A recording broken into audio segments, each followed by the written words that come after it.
Assalomu alaykum akalar. Har doim Xitoyga kelganda ashyo ochib qolardim. O'tgan safar srochniy Xitoyga kelgan olib qoldim. Bizda Farg'ona shahar bosh imomi Jo'rabek aka degan akamiz bor. Alloh rozi bo'lsin. Kechqurun 12 da bo'lsa ham menga shunaqa go'shtlab pishirib berdi akam. Juda xursand bo'ldi. Ya Zuhridan. Qorakandan Alloh rozi bo'lsin. Ey ilohim Makkaga imom bo'ling, qora aka. Juda xursand bo'ldim. Mana ashyo ochib qo'yganimiz yo'q bu safar.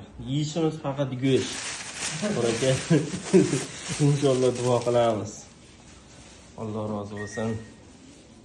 Parvardigoro ko'p qatorda bugungi ulug' kunda avvallar kunlarimizni yaxshiga olishligiga bunga sababchi bo'lgan Mujohid ukamizdan sog' salomat turib kelishini Alloh nasib qilgan. Hamma mana yo'llari beshikasi betarafat kelishligini Alloh muvaffaq qilib, bu boshlamoqchi bo'lgan ishimizga Alloh tez baraka berib, xazinaimizga najot bersin. Allohu akbar, qora akalar.